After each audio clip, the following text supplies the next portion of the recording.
Jay, good evening. Thanks for joining us so late there in the Big Apple. Can you imagine it? I mean, really high-tech, high-quality fake showing up in Hong Kong. What does that tell you about the gold market? I guess people think, I don't know, there's a lot of opportunity whether the stuff is real or fake. Yeah, I mean, I guess, fraud has been committed through centuries, and wherever there's an opportunity, I suppose, gold is hot. There's a lot of new people entering the market who aren't knowledgeable, and I guess what you've got to do is stick with reputable dealers and be careful who you're buying your gold from. That would be my advice. I haven't seen this sort of thing happen in the U.S. recently, but honestly, the United States, I don't think people here are very much turned on to gold yet. We're still believing in the dollar, you know.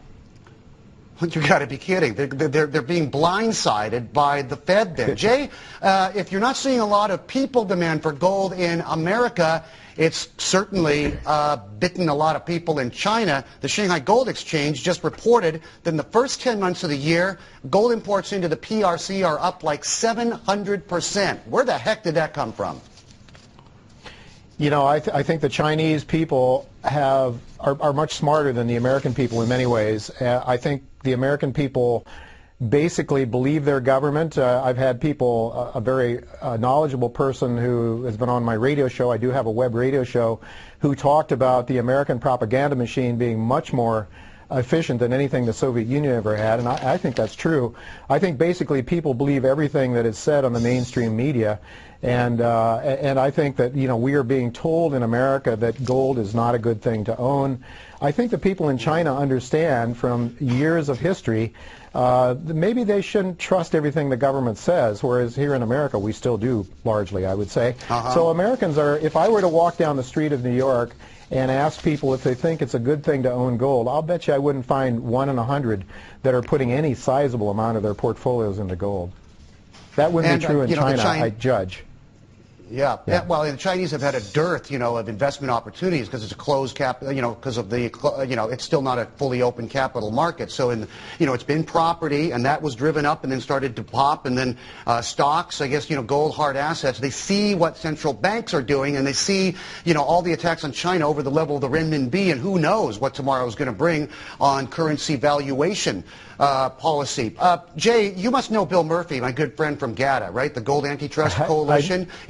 I know Bill very well. Obviously, we know Bill. If you believe GATA's argument, even at $1,400 an ounce, we could be just at the cusp of what gold is valued at because of untoward manipulation, he alleges, GATA alleges, by central banks. Is he on the money? Do you think we could see like $7,000, $8,000 an ounce gold? Well, look, manipulation is not a far-fetched idea at all, because look at what Bernanke is doing with QE2. If that's not manipulation, I don't know what is. You just create trillions of dollars of money out of nothing.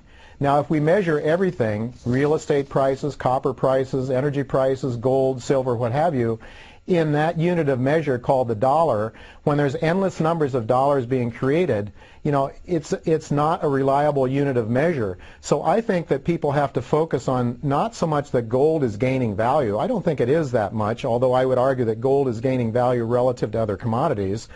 But actually, gold is the constant, and it's the currency that is losing value. So gold is going up in nominal terms. It's also going up in real terms, which is what I watch very carefully as an analyst of mining companies, because since the Lehman Brothers collapse, we've seen the real price of gold rise very dramatically. To give you an example, before the Lehman Brothers collapse, the price, an ounce of gold had bought 15% of the Rogers Raw Material Fund. After the Lehman Brothers collapse, it went up to 44%. And now it's around 40%. So that means that mining company profits are really starting to surge very nicely. And this is where I think major money is going to be made in the mining sector. If you can pick companies that are producing gold and can do it profitably, I think that's where you're going to make a lot of money. But that said, I think investors should also own gold, and they should own gold because the currency is not reliable. Endless amounts that are being created. How can you put your value in supply when the supply is endless?